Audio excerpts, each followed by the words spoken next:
You know, it's been cold and the inversion to be outside. You know, if you wanted to go out and run today, you'd probably not want to do it. If you wanted to drive today, do excess driving, maybe you'll hold off for a couple of days because we do have a storm coming in. In the mountains, however, Chopper 5 taking these pictures up at the ski areas. If you were skiing today or if you're thinking about skiing the next couple of days, absolutely incredible weather. It's actually warmer in the mountains than it is in the valleys. And you can see the inversion. It's not terribly strong, but the problem is the high pressure is going to get stronger. Look at that view. Look how low the valley inversion is in the bottom of the valley. That is going to get worse, and also fog is going to increase in many areas tonight through tomorrow. We'll talk about that more in just a moment. Beautiful picture from Robert West of the Pine Valley Mountains. The snow that fell in St. George sticking around. We have 301% of the normal snowpack in the Pine Valley Mountains right now. That is incredible.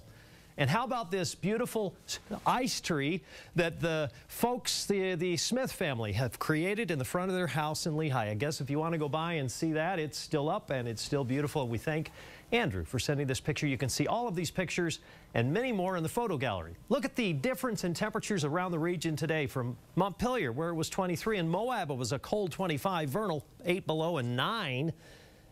30 in Salt Lake City, 13 and 10 below in Ephraim, Cedar City, a big temperature spread, 1 up to 31 in St. George, 44 today. So here's the setup. We have temperatures that are cold right now that will get colder.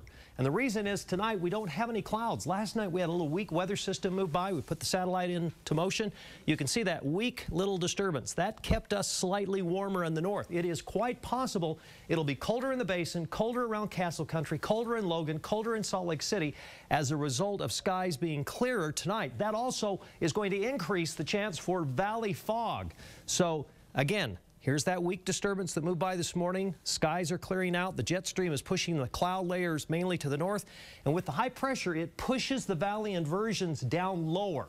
That also causes fog to form. So tonight along the Great Salt Lake, Cache Valley, Uinta Basin, this is going to increase. Now watch as the high pressure builds over Utah. The storm track stays to the north with the high pressure in the valleys through Friday, increasing valley fog. In fact, it will become locally dense Friday night and probably Thursday night into Friday night before the storm comes in on Saturday. Thank goodness for this storm, because we will see wind and snow late on Saturday in Cache Valley. That'll linger into Sunday morning, and then a chance for another series of storms later next week. The Wasatch back. Wind and snow Saturday, much colder with snow on Sunday.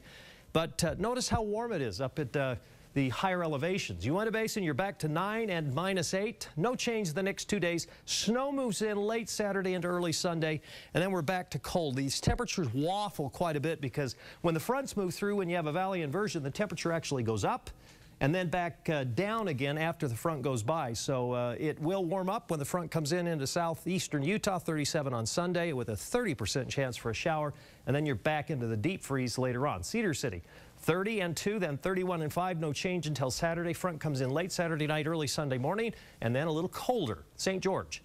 Not much of a chance for any snow with this storm coming in because it is a downslope, so you won't see any snow out of this one, unlike what you saw earlier in the week, a little surprise snow.